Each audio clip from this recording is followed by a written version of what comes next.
Good morning. I'm State Representative Dave Pinto, and I'm the chair of the House Early Childhood Finance and Policy Committee. And I'm calling this meeting of the committee to order pursuant to House Rule 10.01, which allows for virtual hearings of this type.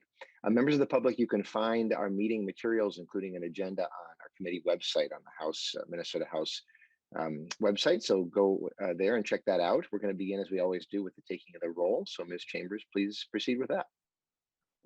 Representative Pinto, Chair. Present. Representative Pryor, Vice Chair. Present. Representative Franson. Present. Representative Bennett. Present. Representative Boldon, excused. Representative Daniels. Present. Representative Dabney. Present. Representative Damon. Present. Representative Jurgens. Present. Representative Kotiza-Wattoon. Present. Representative Morrison. Present. Representative Wozlowick. Present. And Representative Wolgamott. We do have a quorum. Thank you, Ms. Chambers. I think Representative Wolgamott may be presenting a bill in another committee, so would be excused as well. Representative Pryor, if you could please move approval of the March 4th minutes. So moved, Mr. Chair. Thank you. Any additions or corrections, members, to the March 4th minutes? And hearing none, all in favor of approval of those minutes, please say aye. Aye. Aye. Aye. And any opposed? Okay, the motion passes and our March 4th minutes are approved. Thank you, Representative Pryor. So members and members of the public as well, we have a slight change to the agenda. Representative Boldon, you'll have heard, is excused because she's presenting a bill in another committee. She has our first bill on the agenda. So we're going to flip bills 1 and 2 for now and go with the second bill. And for that, we're welcoming a guest, Representative Bernardy, Chair of the Higher Ed Committee. We're so happy to have you with us, coming to the other end of the educational spectrum here, Representative Bernardy. And if you could please, and actually, I guess I'll need to have Representative Pryor, if you could move that House File 871 be brought before the committee. So moved, Mr. Chair. Thank you, Representative Pryor. Representative Bernardy, welcome. Chair Bernardy, and please present your bill. Thank you, Chair Pinto and members. It's so great to be here, and I appreciate you calling out the higher education chair. And I just want to call out all the work that you and the members here do in helping prepare students to be successful when they do graduate and enter their post-secondary education. So it all starts here in your committee and in even earlier. So thank you for all of your work. The bill today modifies the voluntary pre-kindergarten and school readiness plus programs. Both programs provide early education services to children who are at least 4 years old, but are not enrolled in kindergarten. Under the current law, the number of funded seats for these programs is set to drop from 7,160 to 3,160 after the fiscal year 2021. This bill will retain those seats, which means 4,000 more preschool kids will be, scholars I should call them, will be able to attend. The state aid cost for this change is estimated to be $39.7 million for fiscal years 2022 and 2023 and $42 million for the next biennium. With the funding, there's a number of people on this committee who are affected by this, that their students would be affected by this, and Representative Bennett and Daniels and Wozlowick and Representative Boldon, Wolgamott, Jurgens, and I'm not even sure if Representative Jurgens is on this committee, and there's more. So I am sorry if I didn't name you, but this is affecting 114 sites located in 61 school districts across the state. And as you know, and I won't go into an elaborate research paper, but the success for kindergarten helps these kids to be successful in kindergarten and in the life. Intensive high quality pre-kindergarten programs can close much of the opportunity gaps for children of low-income families. And there are lifelong benefits, including increased school achievement and social and economic success as adults. And Reynolds 2000 published that paper. And these goals can be reached through high quality pre-kindergarten programs, and passing this bill will help make that opportunity possible and to continue. Thank you. Thank you, Chair Bernardy, and I believe that you have a testifier, I think a superintendent from your district, Dr. Kim Heil, is that correct? Yes, I am so happy to introduce Superintendent Dr. Heil. She is our school district, very proud of the work that our school has done and the support that they have gotten through even local levy dollars to make this happen. And I'm going to let her share the wonderful news that just happened to the Fridley School District and just let you know how proud I am. And welcome to the committee, and I'll let the chair take over to Thank you, Chair Dr. Garcia. Bernardy. Thank you. And Dr. Heil, welcome to you. We're so glad to have you. And so if you can identify yourself for the record, and then please proceed with your testimony. Sure, I am Dr. Kim Heil. I'm the superintendent of Fridley Public Schools, and I'd like to say thank you to you, Chair Pinto, to Vice Chair Representative Pryor, as well to Representative Franson, and thank you, of course, to Representative Bernardy. On behalf of our young scholars and families here in Fridley, I want to thank you for the opportunity to speak to each one of you today. Fridley has been very fortunate to be a recipient of VPK funding since 2017, with an allotment of 68 seats. We also received additional slots in 2018-19 for a total of 114 seats. And in 2019-20, we received 145 seats. So these VPK seats have provided essential and needed opportunities for many children to attend a preschool that otherwise would have not had that opportunity. Over the past 4 years, 42% of the families have qualified for free and reduced lunch, with 45% qualifying for free and reduced lunch during the 2020-21 school year. Also in the 2021 school year, over 35% of our families had a home language other than English. Additionally, in 2021, our demographics who we were currently serving, 32% were Black, African American, 8% identified as multiple races, 11% Asian, 11% Hispanic, and 37% white students, which aligns closely with our racial demographics here at Fridley Public Schools as a whole. In Fridley Public Schools, our #1 focus is to ensure our young scholars are prepared for success in kindergarten. So this year, Fridley Public School has been authorized as an international baccalaureate program, making Fridley Public Schools the only E-12 continuum IB program in the state of Minnesota. So our scholars are starting their IB journey at the age of 4. Fridley has several parent-aware rated childhood programs. As a school-based program, we are intentional in our outreach to families who enroll in VPK. All families are able to register. However, prioritization is given to students based on need, and we always have a wait list for pre-K in Fridley. At Fridley Public Schools, we do blend our funding streams to maximize the amount of preschool students that we are able to serve. So currently we use school readiness dollars, special services, and VPK funds to offer 160 total 4-year-old preschool slots in a typical year. This year, that number was reduced to 117 due to reduced enrollment because of COVID-19 pandemic. For our 3-year-old school readiness program, our 2021 data reflected the following. 40% of our students receive a pathway scholarship. 66% of our students pay either no fee or qualify for a reduced rate on our sliding fee scale. Our demographics for this 3-year-old program, 39% are African American Black, 39% are white, 4% Native Indigenous, 14% Asian, and 4% are Hispanics, Latinx. When or if one of these funding streams are removed or reduced, that program has to adjust, and this will reduce our ability to serve our Fridley scholars and our families in our district. The result would be significant in Fridley's 4-year-old preschool program. This would also put the burden of the cost on the parents' shoulders, many of which would be unable to afford the tuition, which would widen our achievement gap. Our VPK students are assessed each year using a TS Gold assessment. For the winter of 2020, in the area of identifies and names letters, our 4-year-olds were scored at 93.4%. So this would be in the month of January. In the area of connect numeral with their quantities, our 4-year-olds rated at 83.66% for our 4-year-olds.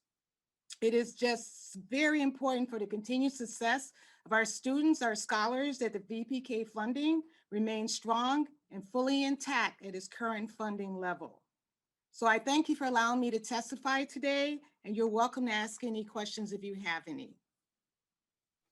Thank you so much, Dr. Heil. And Chair Bernardy, I think that that's the only testifier that you have. And so I'm inclined to go to some questions. I know that we will have an amendment coming for discussion, but I want to see first if there are questions for the bill's author or for Dr. Heil members. And as I'm waiting to see that, I just want to make sure that we're all real clear about what's going on here, that there are nearly 4,000 there are nearly 8,000 pre-kindergarten slots, opportunities for students around the state, of which half have been receiving ongoing funding, but the other half, every 2 years, we keep on encountering this situation where they would then be expiring, and districts such as Dr. Heil's district then will find that then we lose that opportunity to have children receive this preschool education. And so what the bill proposes to do is to make sure that we can have that funding continue and have that opportunity continue. Again, looking to see if there are questions from members. And I am not seeing any, so I'm inclined to go to the amendment. I believe that Chair Davney was offering this for discussion. Chair Davney, is that correct? That is, Mr. Chair, I'd like to move the HF 871A1 amendment to be before the committee. Thank you, Chair Davney, and then please describe the amendment if you can.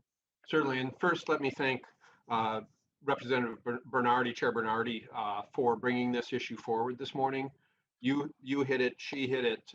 These are 4,000 opportunities for our youngest students that we shouldn't let expire. But Mr. Chair, as you know, and I think all of us know, what drives many constituents of ours just a little crazy is when government has multiple programs targeted at the same outcome. Why do you have one and two? Why not just have one that deals with the problem? And so the A1 amendment does exactly that, because currently, as you just described, Mr. Chair, Minnesota has redundant school readiness plus programs along with the previously existing and continuing voluntary pre-kindergarten program. The 871A1 amendment simplifies early childhood opportunities in Minnesota by merging the school readiness program into the voluntary kindergarten program. This reflects what actually goes on in most Minnesota school districts, where school readiness plus funding is used for voluntary pre-kindergarten program. And in fact, members, you just heard Superintendent Kyle say that's exactly what Fridley Public Schools does. They braid their funding to provide a voluntary pre-kindergarten program. The school districts are essentially, to quote Ronald Reagan, they're voting with their feet. They're using school readiness plus dollars to implement voluntary pre-kindergarten programs. We can take their leadership and simply merge these programs, simplify government a little bit for everyone. The amendment retains the strengths of both the school readiness program by continuing that program's licensed teacher requirement, assuring parents of staff well prepared to guide their children. And it also maintains the requirement that VPK programs maintain alignment with kindergarten instruction, setting our younger scholars up for the best outcomes from pre-K and into kindergarten. Thank you, Mr. Chair. Thank you so much, Chair Davney. And I might, and of course, members, feel free to raise hands and ask questions. I might, and Chair Bernardy, I'll want to comment from you, but I might ask Ms. Mock with House Research to just give us just a little more information about, as Chair Davney said, I think most districts that are receiving school readiness plus funding are in fact using that funding for voluntary pre-K slots. These are very similar programs. And if you could just, Ms. Mock, give us a little more on that, if you have that information available, kind of the proportion being used in different ways. Yes, thank you, Chair Pinto. Yes, most schools are currently using their school readiness plus dollars for VPK programs rather than enhanced school readiness programs. I do not actually have the numbers in front of me, but I can quickly calculate those and get back to the committee. Thank you, Ms. Mock. Yeah, I'll ask you to do that. As I recall, it's the great majority are using VPK versus School Readiness Plus. But yeah, if you could sort of work on that, and I'll get back to you, that would be great. Representative Bennett. Thank you, Mr. Chair, and a question for Chair Dabney. Just wondering what the rationale is for, I understand trying to streamline and have a single program. It's much less confusing. I can see that. But Chair Dabney, what is the rationale for choosing to move it all to VPK versus the school readiness program?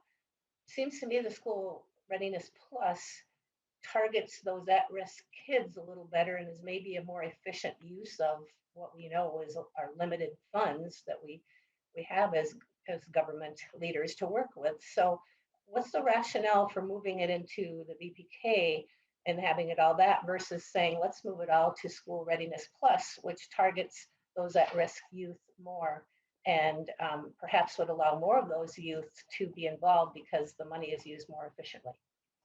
Chair Dabney. Mr. Chair, Representative Bennett. I'm following the lead of the practitioners in the field. I'm listening to superintendents like Superintendent Heil, who says we're using School Readiness Plus dollars to implement a voluntary pre-kindergarten program. So the folks who are doing the work are doing what my amendment proposes. Representative Bennett. Thanks, Mr. Chair. So perhaps I could ask the superintendent the question as to why the VPK program is more preferential to the School Readiness Plus. Understanding that right now we have two and that makes it confusing. So which would be a more efficient use of funding, which would be, in her mind, more beneficial for our students? Yeah, Dr. Heil. Thank you, Representative Pinto. Thank you, Representative Bennett. I want to start out by saying no matter what we do, the school districts always will braid funding. We're always going to do the most that we can to be able to bring as many children in as possible. So it's already being done. So it is slightly redundant to have both. I can't speak for all districts, but when we're looking at VBK, as I had mentioned earlier, we continuously have a wait list for that. I believe, and you may be able to help me better with this, Representative Dabney, that back when we had a choice of VP, you had to choose between VPK or School Readiness Plus package. I know Fridley chose the VPK. So I just think it's more beneficial for the VPK because we will braid the funds no matter what. There's not a necessity to have two. With the understanding that we know these programs from the information that we are getting from legislation passed down, that we are to try to reach out to those families that are in needs. That's our number one thing. So I do believe we can address it with just one of the options. Representative Bennett. Thank you, Mr. Chair, and thank you, Superintendent. So I get that. What I don't understand, I guess, well, I can see how, every parent, if they're going to have the choice, would want free preschool. That would be something that I think most people would desire. But when we look at the amount of funds that we have to use and targeting the most at-risk kids, which is our purpose here to get those kids ready for kindergarten, it would just seem to me a more efficient use of those funds targeting those kids. And from my understanding, I'm getting all these terms confused, but the School Readiness Plus has a sliding fee scale. Therefore, the families that really, really need it are going to still get the free VPK or the free pre-K. So I'll just throw that out. I just feel like it's a more efficient use of funding. I understand families would like to have free preschool for every child, but when we're looking at limited funding, we really want to target those kids who absolutely need it. So thank you, Mr. Chair. Certainly, I don't know if Chair Dabney will have a comment on what you said. I do want to make sure I received information from Ms. Mock that of the districts that receive School Readiness Plus funding, just under 10% choose to use it for School Readiness Plus programs as compared to voluntary pre-K programs. And I guess I should note that the VPK program itself does have targeting towards It's required to be used at schools and districts that have a disproportionate concern. I want to make sure that I'm saying this right, but Dr. Heil, I saw you nodding, so maybe you would like to comment on what I'm saying about the ways in which voluntary pre-K programming is directed to more vulnerable children. Dr. Heil, is there something you want to add on it? Please, yeah. Thank you, Chair Pinto. At the time when VPK started, I was assistant superintendent in Osseo Area School District, and all of the districts that received funding was due to the ones that had the need. So you had to prove the need. That's why Fridley had it. That's why in Osseo there were specific schools that were able to have that need. So yes, you are correct, Chair Pinto, in that we allotted to those families first. And as a matter of fact, I know I'm speaking for Fridley, but in Osseo, we actually waited until September 1st to make sure parents who were moving in, because you had parents that moved into apartments, it's the same here, September 1st. And then we would open it up to the rest of the district 1 week afterwards. So the main, my understanding of the main point of when we started VPK was to serve those actual needs that you're speaking to, Representative Bennett. Other questions, or I'm sure Davnie, certainly if you want to respond to this at this point, I'll let you also give you the final word on your amendment. Not seeing other hands raised. I guess I want to note for members that it's my expectation. So we won't be voting on this today, and the underlying bill will be laid over for possible inclusion in our committee budget. But it's certainly my intention to explore this, and would expect that that our committee budget bill would contain some version of this. So certainly would want to have folks either provide input now, and then certainly we'll expect we'll have a conversation over the next couple of weeks. I'm not seeing other hands raised. Representative Franson, Lead Franson, please. Thank you, Mr. Chair. Members, Mr. Chair, is it possible to get information just on the whole VPK and the School Readiness Plus programs on the effect that it has had on the open slots of childcare, or the missing slots? I think, what is it, 20-some thousand spots are unable to be filled here, or we've lost those spots over the number of years. Is there some research that could be done to see, has VPK and School Readiness Plus has it truly had an adverse effect, or not? And I'm not aware. I mean, I'll just see if Ms. Mock is aware of anything, or if anybody else is. I'm not aware of specific research of that type, Representative Franson, and certainly we can ask specifically now, but then also anybody watching this, or any information anybody has on that issue. I know that concern's been expressed. Ms. Mock, anything that you can share on that? Mr. Chair, no, I don't have any information on that, but I can certainly look. Okay, yeah, if you could please look, and then certainly we'll invite anybody who has information to share with us, Representative Franson, if that makes sense to you.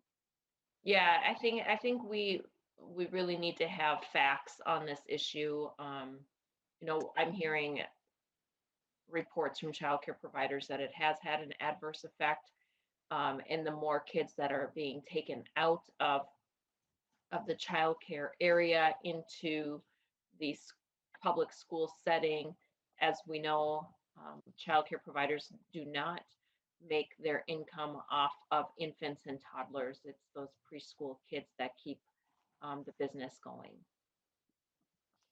Yeah, and it is. Thank you, Representative Franson. And of course, it is it's really frustrating, right, that the economics, in fact, are such that you'd have one slightly older group of little kids and their families subsidizing even younger little kids and their families. But we know that the economics, we've certainly heard about that, and we know that's incredibly challenging. So, and this is a proposal to continue, Chair Bernardy, to continue programs that are in existence right now, not to expand them, but actually to simply to continue serving families in the same way that we are. Is that, Chair Bernardy, am I describing your proposal, the underlying proposal, correctly in that way? Yes, that is accurate. Okay. But thank you, Representative Franson. We'll certainly invite folks who have information on that to send it in, and we'll see what Ms. Mock and House Research are able to find for us. Chair Davnie, I'm not seeing any other hands raised on your amendment. So if you have sort of a final comment on that, anything you want to share before we move then to the underlying bill. Thank you, Mr. Chair. Let me again thank Chair Bernardy and Superintendent Heil for this opportunity this morning, and particularly the Superintendent Heil for her insights. Essentially, we've had an experiment the last few years, School Readiness Plus VPK. I think when 90% of the school districts are choosing to use funds for VPK programs, I think we can call the experiment done. And it's time for us to recognize that in the legislature and combine the programs, keep the best of both, which I think we have the opportunity to do here through my amendment, and simplify government a little bit to the benefit, hopefully, of 4-year-olds. So thank you, Mr. Chair. I appreciate your time today and the committees. Thank you, Chair Dabney. My understanding is that at this time you're withdrawing the amendment. Is that correct? Yes, sir. Okay, thank you. And thank you, but I want to make sure folks don't misunderstand that as any kind of sign that's not something that I, at least, and I think others are interested in pursuing. But I want to make sure we at least had a conversation now in advance of a possible budget bill. And so I would invite comment and input from folks regarding the proposal in Chair Dabney's amendment. So then to the underlying bill, anything further on that? I'm not seeing any hands raised. So Chair Bernardy will give you the final comment on your own bill. Thank you, Chair Pinto and members. I really appreciate being here today, and I'm so glad that we got to share the news about Fridley Schools being a fully integrated international baccalaureate school, and a lot to be proud of, and a lot of work went into that by not only teachers and administration, but also the students. My daughter was a part of the first IB program at Fridley, and it is very challenging. So to start early for these young learners is so important. And I just wanted to call out to Representative Dameth that she also is impacted by this. And so many of us across the state our constituents are impacted by this. And I really appreciate your willingness to hear this. And I'm hoping for it being included in the bill. It's critical for the success of our students and state. Thank you. Thank you so much, Chair Bernardy. Thank you, Dr. Heil, for your important work and for your input. And with that, House File 871 is laid over for possible inclusion in our committee's budget bill. Thank you so much. And members, Representative Boldon is still in the other committee, and so we're going to bump up the third bill on the agenda up, and that is my bill. So I'm going to turn things over to our Vice Chair, Representative Pryor. Thank you, Chair Pinto. And let's see. Sorry. I'm finding my way. No problem. I have a motion, Madam Chair. All right, and may we hear your motion? Thank you, Madam Chair. Madam Chair, I move House File 1942 for re-referral to the Judiciary Committee. All right. Thank you, Mr. Chair.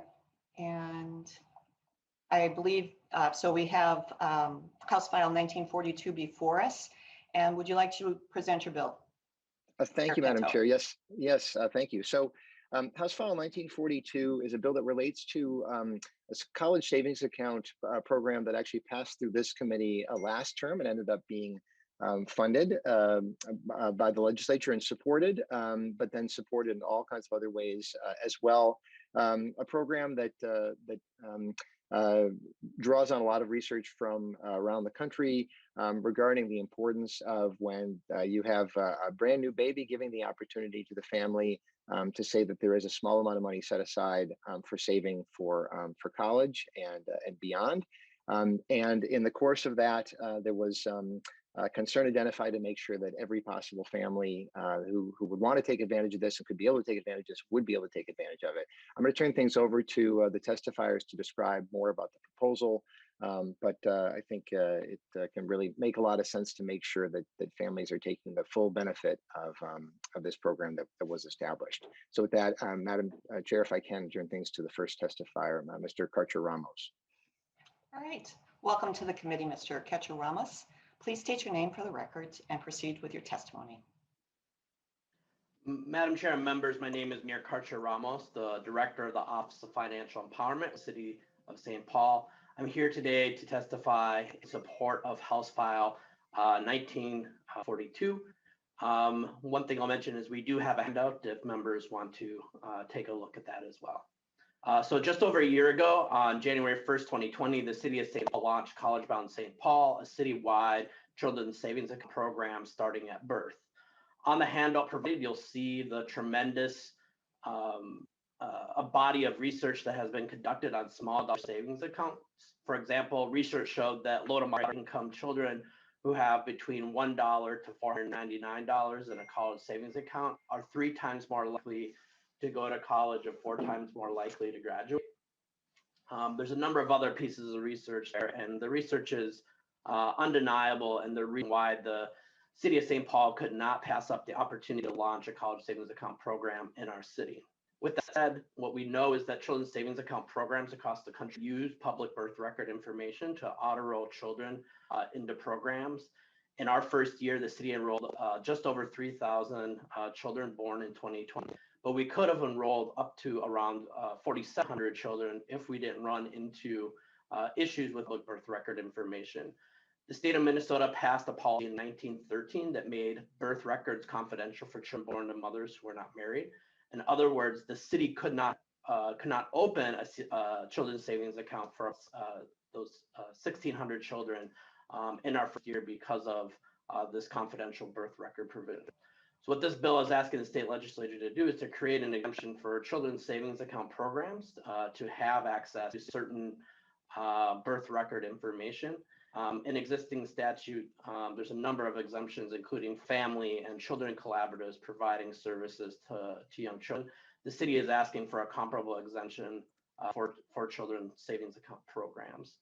Having this information will allow the city of St. Paul to fully enroll children in the program. If you look at the graph on our handout, policy would increase access to college savings accounts by about 16,000 participants over this year, or about 1,600 babies a year. In other words, passing this bill will ensure an additional 16,000 children over the next decade could have investment in a small dollar account that significantly increases their likelihood to attend and graduate college and have many other positive effects on them and their families. With that said, I'll conclude with my testimony, and I'm also here with a College Bound St. Paul parent. Thank you. And Chair Pinto, you have a second testifier? I do, Madam Chair. As referenced, this is a parent who wants the opportunity to share her experience. Thank you. Welcome to the committee, Ms. Yang. Please state your name for the record and proceed with your testimony. Hello, my name is Bao Yang, and thank you so much for the opportunity to share my experience and support for why the automatic enrollment for all babies that are eligible for the College Bound St. Paul program to pass. So I come from a low-income single parent household, and I'm also the first to go out of college. My mother didn't have the resources, sorry if I get emotional, to provide financial support when I went off to college. Therefore, I know firsthand how important it is to start saving for her child's education early. So I know I'm a mother of 3, and my youngest child, Charlie, is on the College Bound program. And when I first heard about the program, it's from the Women, Infants, and Children's Nutritional Supplemental Program, also known as WIC. And every mother wants what's best for their child. So when I first heard about the program, I was super excited and wanted to enroll my child right away. However, it took me many months after I learned about the program to actually enroll my baby.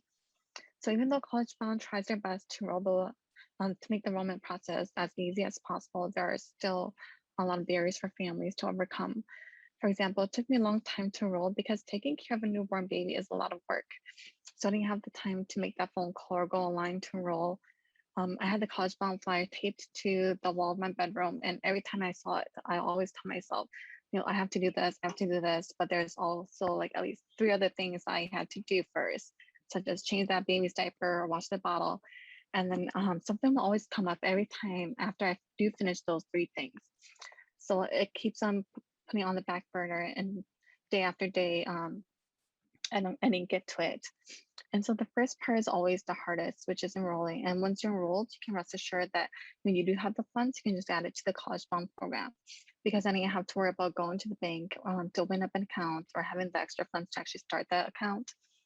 And the families who need College Bound most are the most likely to miss out on the opportunity because they don't have access to the resources to find out about the college program, since they weren't automatically enrolled.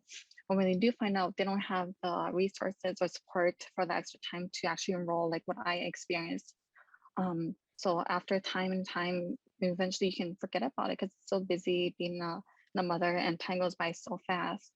And I'm sure there's also a list of other barriers that other families and parents are going through that I'm not mentioning. But being a part of College Bound has given me so much relief knowing that I'm helping my child to have a better future. They don't have to deal with the guilt and hardships that I had to when I decided to go to college. Having the chance to enroll to the College Bound program means that every child in St. Paul have the equal opportunity to start saving for the child's future and empower them to follow their passions and dreams to make a better future for themselves. So thank you so much for your time. Thank you, Ms. Yang, for coming to our committee to testify and share your story, which all of us, I think, can identify on some level of what it means to be a new parent with a new baby, but to have such hope for their future. And so thank you very much for coming before us to testify. So to your bill, Chair Pinto. Thank you, Madam Chair. And I just to clarify a few things for members and members of the public too. Mr. Carter-Ramos had referenced a handout that is on the committee website, as I had said at the very beginning of our hearing today. And so it's just a one-pager that kind of summarizes and explains this a little bit more. And just to clarify the importance, and I agree, Ms. Yang, that was such powerful testimony, and I really appreciate it. She explained, I mean, the automatic enrollment is such an important component of this. Families can, of course, opt out. You know, you don't need to do this. But to have it be when you've got a brand new baby and there's a lot going on, to know that this has just been established and is happening, you can turn it down if you want. But to have it be that based on the particular family status, that some people get automatically enrolled, others don't, doesn't seem like a fair, appropriate way of doing things. This is a small change to make that work. I think with that, we're probably ready for any questions that that members may have. Yes, questions from members.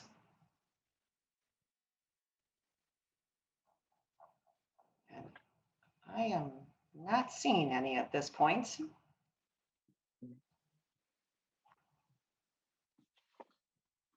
Okay. Final remarks, Chair Pinto. Thank you so much, Madam Chair, and thank you, members. I think this is really a small change to have an existing program work as effectively as possible for families, and especially for low-income families. And so really would appreciate your help. This is going to go on to the Judiciary Committee that'll review from that perspective. But as far as making sure that that we get new babies and new families off to a great start, this is a small step that can really make a big difference for them. So I really appreciate members' support. Thank you. Thank you, Chair Pinto. Chair Pinto renews his motion that House File 1924 be referred to the Judiciary, Finance, and Civil Law Committee. The clerk will take the roll on the motion. Representative Pinto, Chair. Aye. Representative Pryor, Vice Chair. Aye. Representative Franson. No. Representative Bennett. No. Representative Boldon. Representative Daniels. No.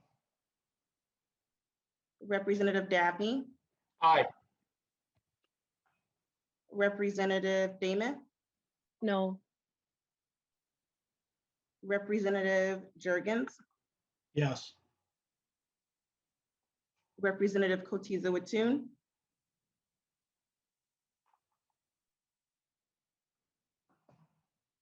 Representative Morrison. Morrison, aye. Representative Wozlowick. Aye. And Representative Wolgamott. Wolgamott, aye. Representative Kotiza Watun. Aye.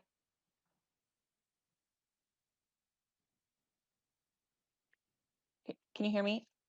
Yes, Okay, thank you. we have 8 yeses and 4 nos. There being 8 ayes and 4 nays, The motion prevails, and House File 1942 is referred to the Judiciary, Finance, and Civil Law Committee. With that, I will hand the gavel back to Chair Pinto. Thank you, Chair. Thank you, Representative Pryor, and thank you, members, for that. And so I believe Representative Boldon's bill is still now being voted on. And what I'm inclined to do is to start on our final bill.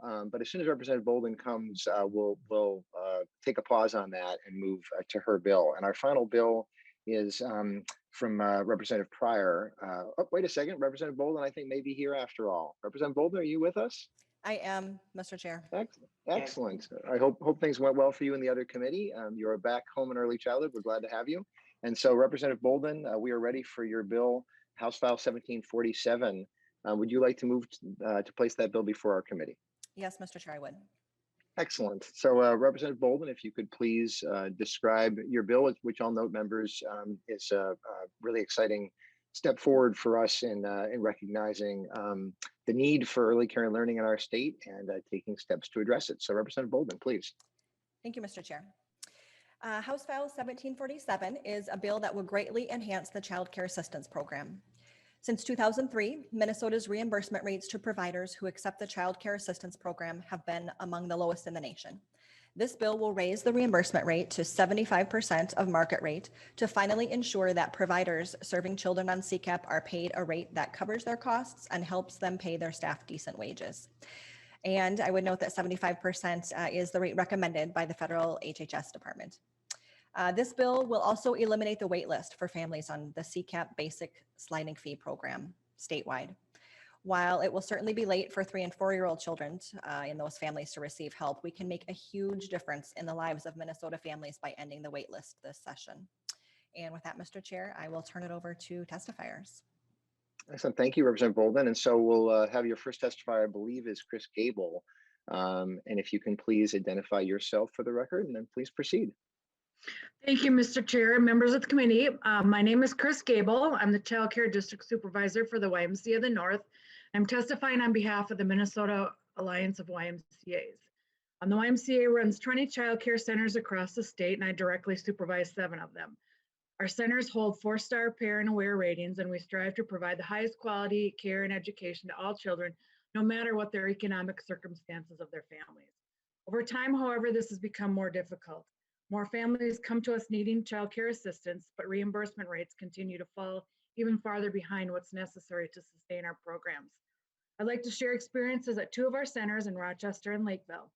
Our Rochester Center just celebrated its 2nd anniversary, and it's been very difficult.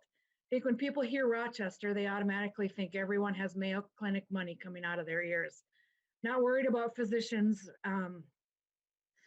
being able to afford childcare, but there are countless other staff necessary for something like the Mayo Clinic to work. Parents come to us seeking quality childcare so that they can report to essential support jobs in maintenance, nutrition services, and other hospital support. Even those lucky enough to receive childcare assistance see the gap between what their reimbursement rate pays and our actual tuition, and know they can't make up the difference.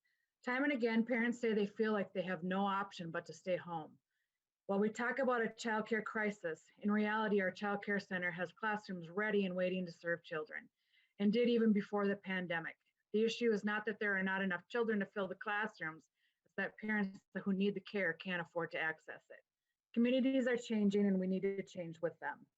Lakeville was one of the fastest growing cities in Minnesota for much of the last decade. When the YMCA decided to open a childcare center there, the business plan called for 80% of parents to pay private tuition and 20% to use CCAP. By the time our doors opened and we started enrolling, we were shocked to see the business plan play out in reverse. 20% of the parents seeking care could pay privately, while 80% of our demand came from parents using CCAP. Knowing what you know about how low Minnesota reimbursement rates are, imagine what that did to our financial outlook. Low CCAP rates have real effects on real people and not just the parents. My staff hasn't had a raise in well over a year. We routinely lose experienced teachers to other jobs that can afford to offer a slightly higher wage or a small signing bonus.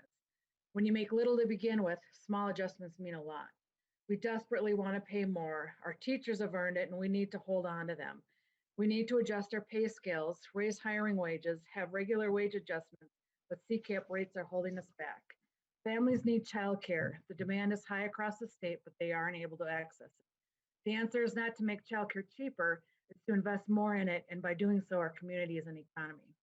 We can't get unstuck from the system where parents, even with state assistance, can't access childcare and work on their own economic stability, and providers can't be paid at the rate that keeps them in the field. We will all continue to feel handcuffed. Thank you so much.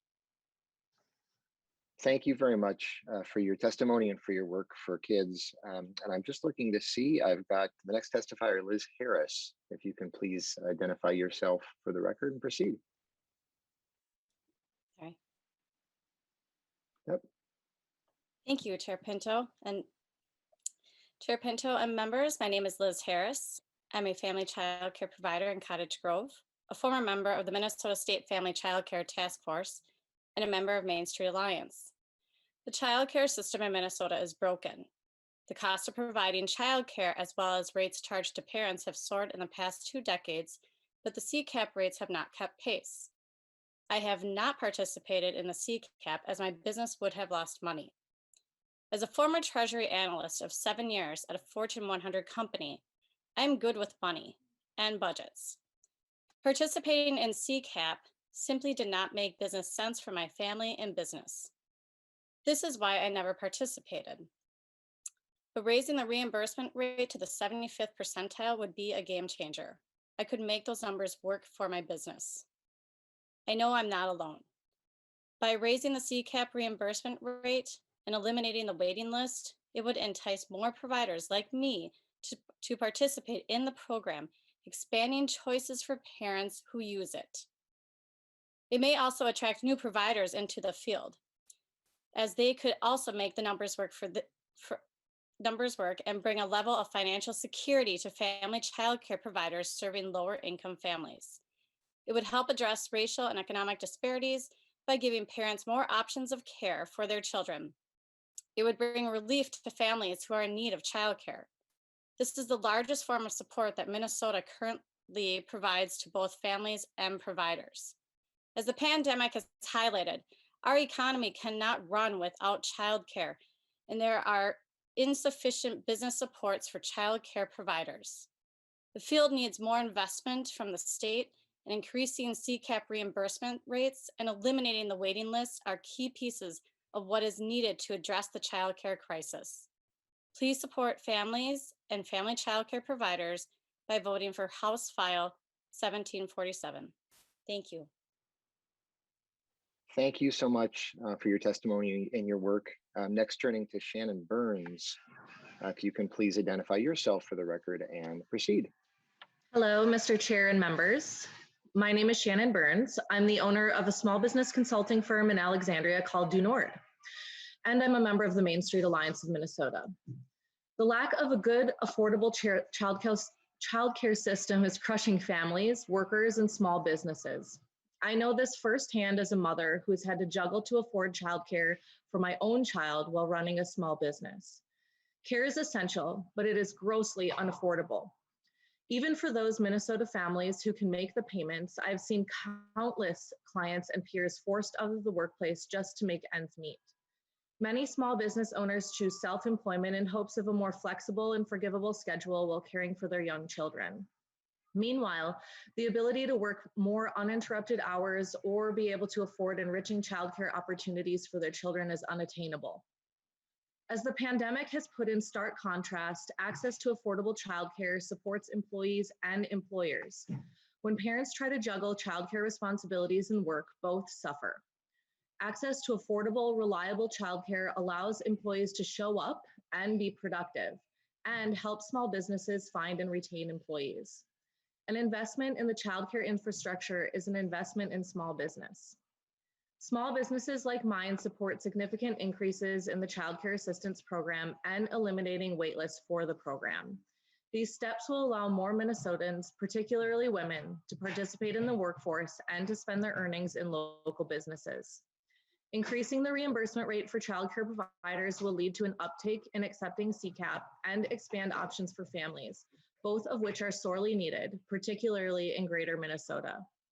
It will also allow childcare providers to invest more in their businesses and their employees, which again adds dollars to the local economy, helping small businesses and greater Minnesota. This bill is a win for children, a win for small businesses, a win for greater Minnesota. Please support House File 1747. Thank you so much, Ms. Burns. We appreciate it. And looking finally to Milagro Rosario, if you can please identify yourself for the record and proceed. Let's see if we have you on. Yep. Yeah, well, I guess we can. Yep. Okay. Well, hi, I'm Milagro, and I'm the center manager at Rainbow Child Development Center out here in St. Paul. I have been working in childcare for 8 years. I am a grandmother of 6 children who are in childcare as we speak, and they're on assistance. So having childcare is a need. For my kids to provide for their families, the need of childcare. They need childcare. Childcare provides the safety net for resources for the kids to have food. It is crucial space for children to learn and grow. I know that there are many families out there who are on the wait list for assistance for years when they need the care now.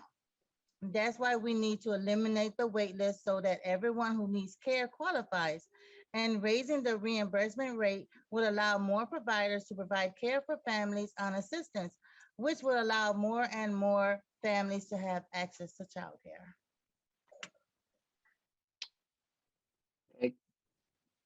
Thank you so much. Thank you so much for sharing those comments. I think Representative Boldon, that's it in terms of testifiers from you. Yep, I see you nodding. And so we'll move to member questions and comments.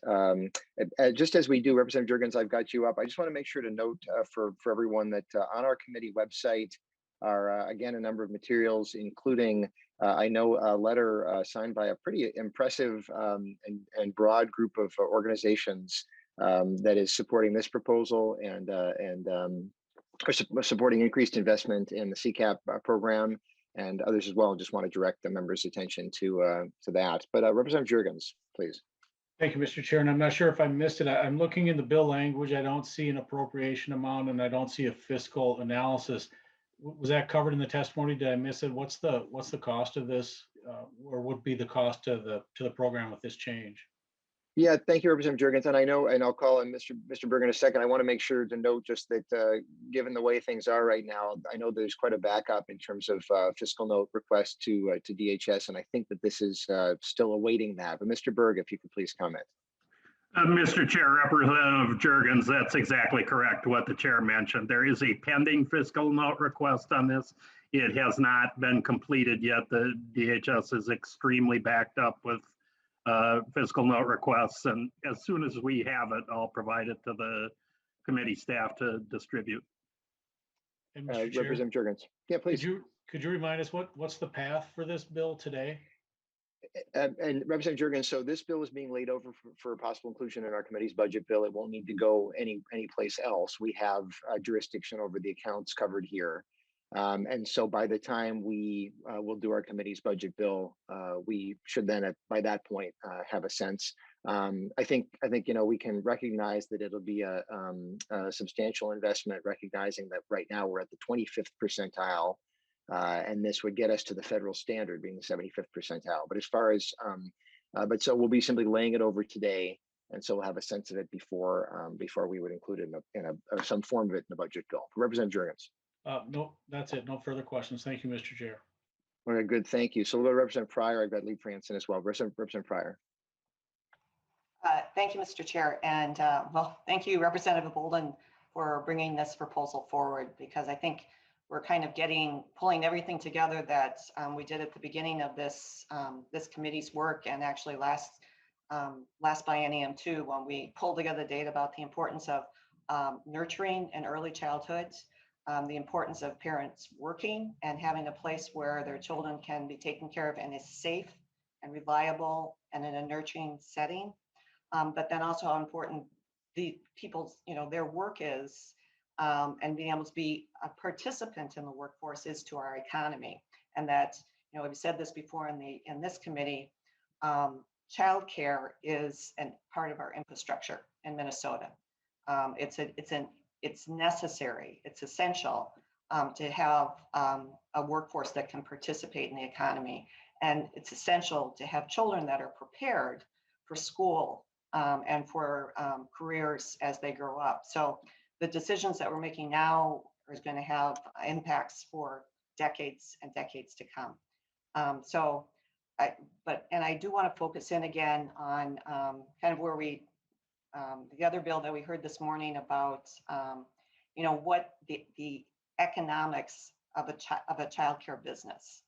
I mean, this was Representative Leeds Franson's question about, you start making money on 4-year-olds, and now we're talking about it as a business. And so to go back to our testifier, Ms. Harris, about the business of childcare and how an infant versus a 2-year-old and a 3-year-old and then a 4-year-old, how that impacts your business and how your rates have to change based on the age of the child, and how, if you're going to have a business, what's the, how that all comes together as a business owner. And just to go back again about the importance of actually paying for what the need is and how that comes together. So Mr. Chair, if Ms. Harris could address that again. Oh, certainly. Thank you. So Ms. Harris, please. So I have actually never taken CCAP money, like I mentioned. And yes, the rates have to change. I change my rates from when they're an infant and as they get older. It's very expensive as an infant due to liability, due to the amount of work. And infant spots right now are very difficult to find. And what that can also cause is an unsafe environment for kids, as parents are desperate, parents will start to go to unlicensed childcare and they'll look for other options, when right now there's not enough funding into childcare. And I think we're all seeing that, and we can all, Democrats, Republicans, everyone can agree. And if we don't invest money and get people to the field, this crisis is going to get worse. And so that's why I hope that money starts to get pumped into this industry. Otherwise, who's going to take care of the kids? Representative Pryor, follow up on that? Nope, you're all set. Okay. Lead Franson. Thank you, Mr. Chair. When the word substantial was mentioned, it's a substantial investment. I'm assuming, Representative Pinto, that you have a ballpark figure in your head, what you're looking for. And would that be, are you thinking state funds or the federal infusion? And thank you, Representative Franson. I don't have a real good sense, and I know if we're going from the 25th percentile to the 75th, that'll be, I guess we're going to get the number right soon enough. But my thinking is that we recognize that this is an industry, and we've really heard this in a sector. We've heard this over the past couple of months, where the economics just don't work, right? Where parents are paying a huge amount and providers are getting paid so little. We've heard, these incredible statistics about, a quarter of providers struggling with food insecurity for their own families, and a third being on public assistance, et cetera. And so certainly, our committee, of course, is working with state dollars, and so I would expect that it's going to require state funding, certainly, as one of the resources. But as far as sort of a sense of things, I guess I figure we're going to know soon enough, and before we'll have to make final decisions as a committee, and we'll have those numbers in place. But Representative Franson. And then another question. So would you anticipate, with an increase of childcare assistance into that program, do you anticipate that leading into higher wages for those providers that accept CCAP? And then what does it do to the providers that don't accept childcare assistance? Thank you, Representative Franson. Well, I guess we just heard from Ms. Harris. I do think that it will cause a greater number of providers to be able to accept children where CCAP is being paid. This will put them, I can see Ms. Harris nodding. So really, it really helps the economics of the sector more generally in that way. You know, again, right now we have a situation where the federal standard is, and this would make a lot of sense, 75th percentile. And I know, Lead France, and you and I understand this for folks of the public who may be watching, to recognize when we say these numbers of 75th percent, what it's saying is that there's a survey that's done every couple of years of providers to say, what are your rates? And then you go up a certain number of spots in that survey and set the CCAP support level at that. And I know you know that, but I just want to make sure members of the public that they're aware of what we're talking about. Right now, that level is down at the 25th percentile. So 75% of providers are charging higher rates and the higher cost. We want to make sure that we're meeting the actual cost of care. So that's where 75th percentile does it. And my thinking is that that increasing the making sure that providers are actually being reimbursed at the market rate of 75th percent is something where it should, yes, back to your original question, be able to have providers be more fairly compensated, have them in a better position, and have all providers be in better position to say if a family comes to them that they can then take that family, even if it's a low-income family receiving CCAP, still take them and have them be part of their customer base as to keeping their business strong. So yeah, I think it will help the whole sector. And I think that there's a lot of evidence to support that too. Representative Franson. Yeah, thank you, Mr. Chair. So I can empathize with that as well as a former child care provider who did take many families on the child care assistance program where some could pay the difference and some just weren't in that position where they were able to pay, the additional amount on top of their copays. So it's always a fascinating discussion that we have every year. Some years we make movements, some years we don't, but hopefully we don't go backwards. Thank you so much, Representative Franson. And I'll maybe just note per your comment that although we, some years we make movements, some years we don't, and we know the way brain development works, every, especially we learned in our committee that, every second there's 700 synapses being formed in new babies. So we know that, I guess I'm really hopeful that we'll be able to make some progress this year, and we'll see how things go. I'll let, we've got Representative Morrison coming up next, so we'll call on you, Representative Morrison. Thank you, Mr. Chair, and thank you, Representative Boldon, for bringing this important bill forward. You've sort of answered my question, I think, in your exchange with Representative Franson, and I apologize if this is redundant, but I'm curious how long Minnesota has lagged from the federal standard in CCAP, and then how that might have played a role in the child care crisis that we're facing in our state. I've got a bit of information, but I should first look to see if either Representative Boldon has a sense, or if we have anybody else on the line who has that. I know that we have Ms. Poseen from DHS who may be able to provide information on that. I believe is on the line with us. Ms. Poseen, are you? Yeah, we'll look to you if you can please help to answer Representative Morrison's question. Good morning. Excuse me. This is Lori Poseen, manager of the Child Care Assistance Program. And Minnesota has not been at the 75th percentile since 2004. And 2002, I'm sorry, 2002. So sort of the early plenty years, those cuts in the early 2000s. Ms. Poseen, is that correct? Could you repeat that? I'm sorry. I was just asking that this is part of a broader set of budget cuts in the early 2000s, as I recall. Is that yes, correct? In 2003 is the year it was frozen, and then it from that point on it never regained the level of 75th percentile. Okay. And Representative Morrison. So thank you, Mr. Chair, and thank you, Ms. Poseen. So it seems that we've sort of dug ourselves a hole for a while. And I imagine, I don't know if any of the testifiers or if Representative Boldon could comment on what role this chronic underfunding may have played in helping us find ourselves in the situation that we're in today. Comments from any of the testifiers? Representative Boldon. Thank you, Mr. Chair, and thank you, Representative Morrison, for bringing that forward. I think you're exactly right. I think what we are seeing now, the crisis we are seeing in childcare, as we have been hearing about, certainly for weeks on this committee, I think that's a direct impact of the underfunding of this program and of this sphere, sort of for many years. And I would defer to any of the testifiers who would like to speak additionally on that. Anybody? Ms. Harris. Hi, yes, it's been severely underfunded. And as we have looked at in the task force that I was on as to why providers were leaving the field, one of the reasons that providers were leaving the field was because the rates for CCAP were so low. And like I mentioned before, that causes so many issues.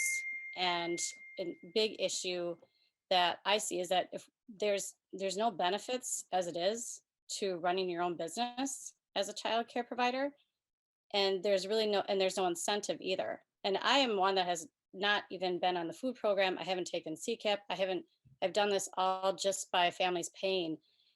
I don't even like to charge families that much money because I know that that money can be used for other things, but I also have to make a living as well. So it's broken. The whole system is broken.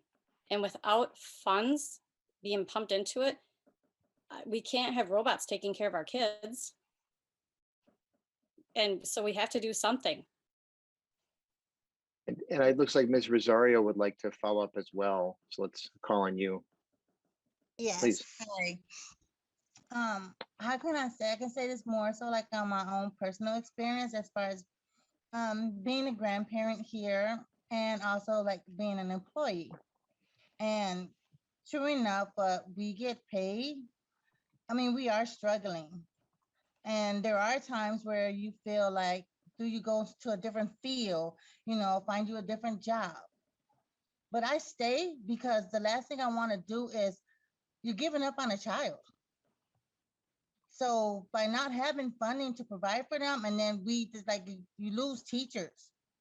So how does that impact on a child? That impacts a whole lot. So I can sit here and say, yes, I make ends meet, but I am here for, for our little friends, so they can know that we are here. Thank you very much. And Ms. Burns, looks like you want to dive in as well. Thank you, Mr. Chair and Representative Morris. To respond to your question more directly, I have studied the generational implications of economic impacts on the workforce. And essentially, we're looking at a 20-year gap based on the data that was just discussed. And so, 20 years actually reflects an entire generation in terms of time. And so to ask about your impact, this gap has impacted an entire generation of children. Representative Morrison, follow up from you. Thank you, Mr. Chair. It's just, it's pretty stunning to think about 20 years of chronic underfunding and all of the lives that were impacted adversely by that. This is heartbreaking, but also inspiring that we have to find the resources to do this for the sake of our kids and for the sake of the future of Minnesota. Thank you to all the testifiers for your insights. Thank you, Representative Morrison. Representative Katiza-Watoon has her hand raised. Representative Katiza-Watoon. Thank you, Mr. Chair. And I am having some audio issues this morning, so a lot of what I wanted to contribute has been mentioned already, but I did want to highlight what Ms. Rosario just said about being here for the kids. And, we know that the turnover in the childcare industry is so high, and especially at an age when these children are really looking to build relationships and learn and make these brain connections. I think that making the in this industry such that someone can stay and build those relationships and be there for our little friends, as Mr. Rosario just said. I want to thank Representative Boldon for continuing to push forward on CCAP, and I think that eventually we will be able to get there, and I think that the time is now. So thank you. Thank you, Representative Katiza-Watoon. We've been talking about the 75th percentile. I'm looking for other hands, but just going to make a comment and ask a question myself. We've been talking about the 75th percentile issue. And I've said, I think previously in this committee, that when I've attended national conferences with other legislators that have mentioned that our rates are set at the 25th percentile of a survey several years old, jaws drop and people are just amazed, because in many other states, They either are the federal standard or certainly much higher than we are. So that's one important component of this bill. But another important component is to forecast the program.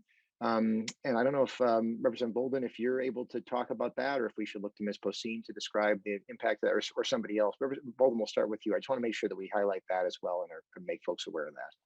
Thank you, Mr. Chair. I appreciate that opportunity because that is another very important piece of this, of that forecasting to eliminate the wait list. So currently in Minnesota, there are about 2,000, just a little over 2,000 families who are on that wait list. So families who qualify for this program, but are not able to take advantage of it because the funds aren't there. And so this bill would change that and ensure that all families who qualify have the ability to take advantage of that. And with that, I will maybe send it to Ms. Poseen to see if she has anything to add.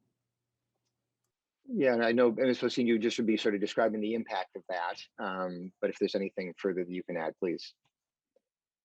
Yes, again, Representative Pinto, Chair, and other members,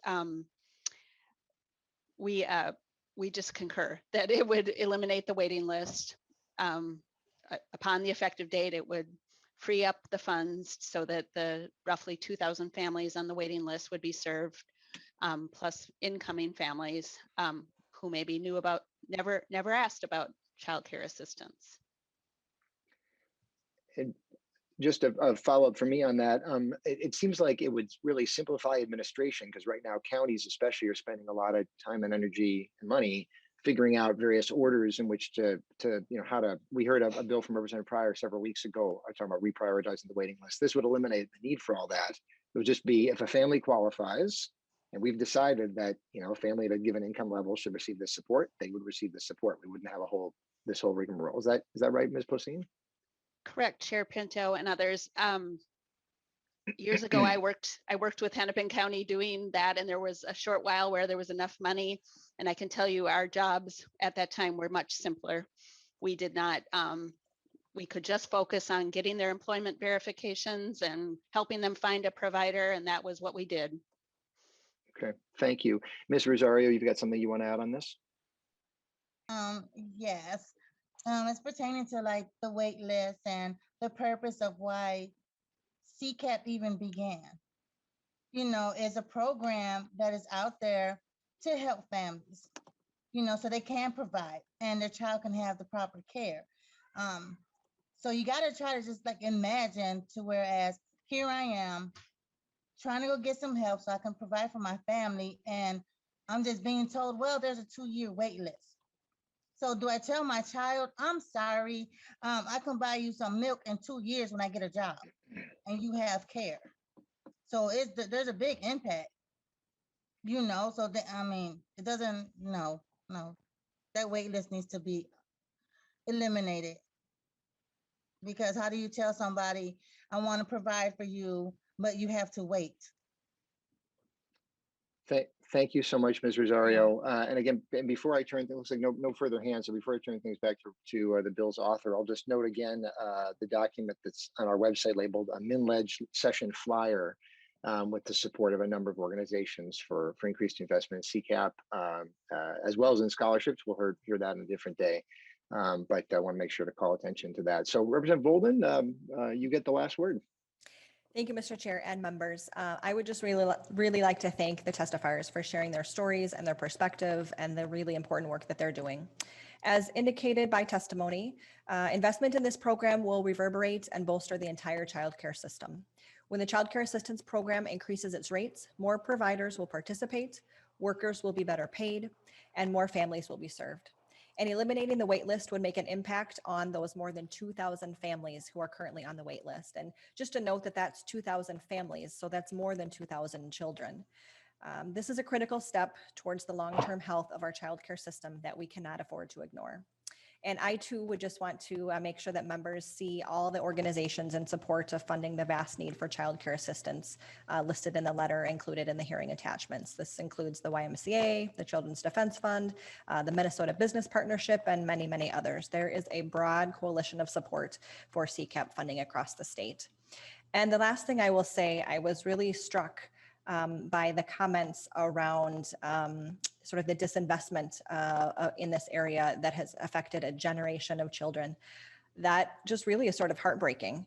And we have an opportunity. We have an opportunity to change that and have that look differently moving forward. So members, with that, I would ask for your support and thank you for your time.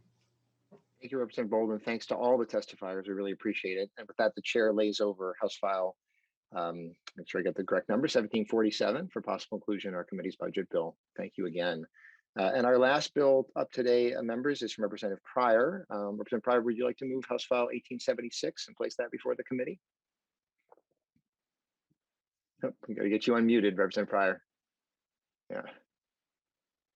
Sorry. There we go. Yes. No problem. I would like to move House File 1876. Thank you, Representative Pryor. And members, we are hearing some bills this week that look at investment in early care and learning, which is so important. And we want to make sure that the system that's being invested in is working as well as possible. And so this final proposal today is connected with that. Representative Pryor, if you can please describe your proposal and move to your testifiers then. Thank you, Mr. Chair. This proposal, which now has bipartisan support, focuses on an issue that is important for building an early care and education system that works for children, families, and taxpayers. Specifically, this proposal seeks to implement a process to continually improve the parent-aware quality rating and improvement system by updating the old parent-aware authorizing statute to remove obsolete language, require an independent evaluation of parent-aware, and require that a revision of the parent-aware standards and indicators followed to address evaluation results. This type of evaluation, known as a validation study, was a recommendation of both the Licensed Family Child Care Task Force and the Early Care and Education Crisis Work Group, which includes representatives from nonprofit advocacy groups, the business community, and child care providers. With nearly 100,000 Minnesota children attending parent-aware rated early care and education programs each year, it is imperative that we ensure that our rating system is fair, accurate, and meaningful, which is the goal of this evaluation and the improvements that would follow it. As a longtime education supporter, I'm excited to have an opportunity to work this session on growing early education investments, as well as building a strong system for ensuring these investments meet our goals to serve Minnesota children. Now I'd like to turn it over to testifiers. Thank you, Representative Pryor. I think the first one is Erica Moss. If you can please identify yourself for the record and proceed. Good morning, Mr. Chair and members of the committee. My name is Erica Moss. I'm the Executive Director of Close Gaps by 5, a nonprofit organization with the mission of using quality early education to address Minnesota's nation-leading long-standing gaps of opportunity and achievement.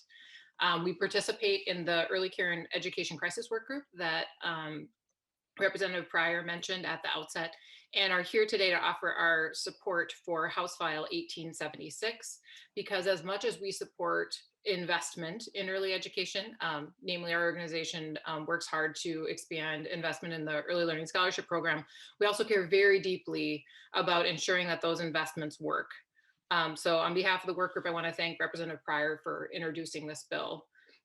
If this language is enacted, it will mark the third large-scale evaluation of Parent Aware. The first was conducted as part of the pilot in 2010, and the second was a requirement of the state's Race to the Top Early Learning Challenge grant in 2016.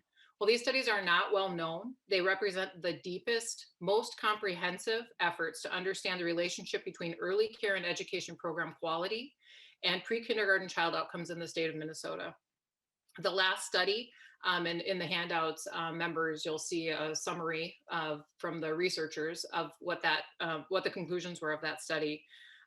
That study included a sample of nearly 1,200 children who were assessed during the fall and spring of the year prior to kindergarten entry. So looking at growth over the year prior to kindergarten entry with a 9-tool battery, including measures of early literacy and early math, language, social competence, behavior, approaches to learning, executive function, health, and other basic school readiness concepts. So color, letter, shape identification, etc. The study, also included 325 early care and education programs of all types. So this study looks across all of the types of programs that are rated in Parent Aware, including Head Start and public school-based programs, also licensed child care centers and family child care homes. The program there are measures also of program quality, independent measures. So looking at teacher-child interactions, quality of learning environment, et cetera. It is from the findings of that study, that last study, that we know that children in parent-aware rated programs are making key gains on school readiness measures, and that low-income children, very importantly for gap closure, low-income children are making the greatest gains across those measures. We also found positive evidence in that study, or the researchers found positive evidence that ratings identify meaningful quality differences related to children's development. After each of these studies is completed, this is the most important part. It's not just for the sake of doing the study. A review and revision process has then been undertaken by DHS to look at the parent-aware standards and indicators. So these are the things that providers are measured against when they're seeking a voluntary parent-aware rating. Look at those standards and indicators, as well as the process for conducting the ratings. So not just what's being measured, but how is it being measured? How accessible is it to providers? Is it as simple as it could possibly be, et cetera? And there's a commitment to use those evaluation results to improve. So again, not a study for a study's sake. We don't want that. We want to really learn and understand and improve. In the past, these processes have. And Ms. Miles, I might ask if you can wrap up in the next minute or so, if you can, please. Absolutely, Mr. Chair. In this particular improvement cycle, we're really excited about the opportunity to incorporate some work that DHS is doing with funding support from Blue Cross Blue Shield Foundation around cultural relevancy and competency, and also at better incorporating findings from licensed family childcare programs, who at the last time this study was conducted were not participating in parent-aware at such high rates, and therefore the sample wasn't as large as we would have liked. So with that, thanks Representative Pryor and Mr. Chair for the opportunity. Thank you so much, Ms. Moss. We have one public member of the public who signed up, Ms. Cunningham. If you can identify yourself and provide your testimony, that would be great. Great, thank you, Mr. Chair and committee members. My name is Cindy Cunningham. I have been a licensed family child care provider in St. Paul for approximately 24 years, and I'm the current public policy chairperson for the Minnesota Child Care Provider Information Network, MCPIN, which is a 501c3 statewide association for licensed family child care providers. I was also a part of the Family Child Care Task Force for the past 2 years and worked on the small group focused on parent aware, which was this duty 6 in the report. I'm testifying on behalf of MCPIN in support of House File 1876. Thank you for Representative Pryor for bringing this forward. The proposal of an updated evaluation validation study was high on the task force conclusions of needing to be accomplished. This bill is needed to pass to ensure that parent aware is accomplishing what it intends to accomplish and that there are not unintended consequences. The validation study from 2016 on the efficacy of parent aware has been the focus of investment in parent aware and the importance of its presence as our QRS. During the 2016 validation study, licensed family child care was not fully represented due to the rollout process and low numbers of LFCCs attending at the time. Half of those eligible to participate in parent aware need to be included in this validation study for accurate understanding of the program. For parent aware to be substantiated moving forward, it is critical to have another snapshot of clarity into who is being served, how it is being implemented, and in particular, the efficacy of its presence as our QRS. Funding to move this evaluation forward is well invested, as it is critical to know that the stated expectation of making a difference in children's lives is happening. If it is not, then this study can bring light to those aspects that need improved. This will allow a target improvement rather than just a shot in the dark approach. Please support this measure to ensure that children and families are being served and that the providers can provide the support that children require to be successful. Thank you. Thank you, Ms. Cunningham. So members, time for questions. Questions or comments. While we're waiting that, I'll just note that it seems like this seems like just a terrific opportunity to make sure that our quality rating and improvement system, or QRIS, which is referenced, that term was used. This is a chance to make sure that it's working just as well as possible. And so I am not seeing any hands raised on this one. To confirm, this should be included potentially in our committee's budget bill. I think that we're awaiting. Maybe I'll just confirm this, Representative Pryor, that we are awaiting a fiscal note on this proposal. I believe is the case. Representative Pryor. Yes, Mr. Chair. We are waiting. There will be a fiscal note though, because obviously if we're going to do a validation study, there is a cost involved. Understood. Okay, looking to see, not seeing any hands raised. So Representative Pryor, in that case, actually, I'm sorry, I did think of one question I was going to ask. Does Parent Aware include an alignment? Do we look at all, this is probably to Ms. Moss, do we look at all the alignment with the K-12 system? Is that something that is, I've been meaning to ask this at some point, Ms. Moss, sorry to put you on the spot in committee, but as long as we've got just a minute for this, I thought others may be interested as well, about examining the connection with K-12 schooling and kind of the handoff in that way. Is that something that is addressed currently in Parent Aware? Mr. Chair and members, thanks for the question.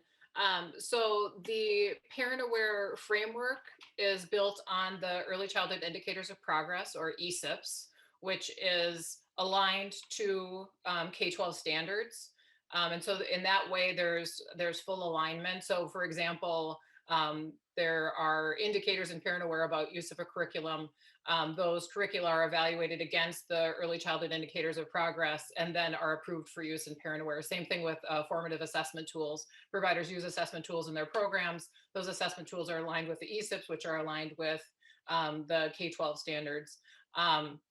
And then in terms of transition to kindergarten, I don't have the indicators in front of me, but yes, my understanding is that there are specific quality indicators related to how providers support children in their transition to kindergarten. Make that handoff, if you will, Mr. Chair. Thank you. And Chair Dabney, you're right that I was kind of looking to you. Yeah, there we go. Chair Dabney, please. Thank you, Mr. Chair, and thanks for getting in ahead of me. I guess this has been a question for me, and you asked it very well, but do we have expectations that there will be a relationship between the provider and the kindergarten to sharpen that alignment so it's not just kind of hazy floating out there as Ms. Moss described, but a little bit more focused, a little bit more intentional to support the 5-year-old in that transition? Ms. Moss. Mr. Chair and Representative Dabney, yes, there is tremendous work underway at the Department of Education and also through the Children's Cabinet and the Preschool Development Grant that the state has currently from the federal government to look at deepening practices around those relationships. I think also as the system progresses, and for example, in the EPIC report, this emphasis switches from regarding early care and education and that happens in childcare also as education that happens in schools. You can really think about how childcare providers will be elevated as professionals and how more intentional connections will be made between school districts and the childcare sector, I think in really important ways. And so yes, and then again, back to the evaluation, I think that'll be an opportunity to take what's learned from the preschool development grant work or other work that MDE is doing around transitions to kindergarten and to bake that into the ratings framework that will then be infused throughout the system. Representative Dabney. Thank you, Mr. Chair, and thank you, Ms. Moss. My understanding is the research says the better the alignment, the better the outcome. And it seems like that's not a place that Minnesota has put emphasis up until now. So I'm happy to see the discussion starting. Thank you, sir. Thank you, Chair Dabney. And I guess I'll note that in so many ways, our emphasis in early childhood has been pretty, as we've said a number of times in this committee, has been pretty fragmented, in so many respects, right? And maybe it is true, including this one as well, hopefully coming together. I want to note for members that the Early Childhood Indicators of Progress, the ESIPs, are kind of housed in the Department of Education, Parent Aware housed in Department of Human Services. Another example of sort of some different pieces in different places. We're trying to get as much connection as we can. Representative Pryor, we're going to give you the final word as we wrap up here. Well, thank you, Mr. Chair. And I was having this similar thought that that this is another demonstration of how fragmented our system is. And as a committee, I think we're doing our best to pull it all together and to make it cohesive and show how the parts can work together. But it's a big task, and we're not a full-time legislature. So that's a problem. But the other thing I want to mention is, and I think that this this quality rating, also what's important about this is to say that what's going on from the very youngest learners and children in the care, we're talking about a profession that has a profound impact on a child's development. And so it's not just babysitting, as we say, this is about care and learning. And this is a system to keep promoting the quality of what's going on in our childcare system right now. So appreciate the support from this committee, and thank you, Mr. Chair, for the presentation today, allowing me to present. Thank you, Representative Pryor. With that, I'm laying House File 1876 over for possible inclusion in committee budget bill. And I'll note today, members, we've had a really rich conversation about a lot of topics, many of which have been essentially deferred for later for various reasons. We're laying things over. Really encourage committee members, but especially members of the public, to please be in touch with us as we're pulling things together. We're going to have another hearing on this Thursday, 2 days from now, similarly. But I really appreciate the rich conversation. And with that, the meeting is adjourned. Thank you.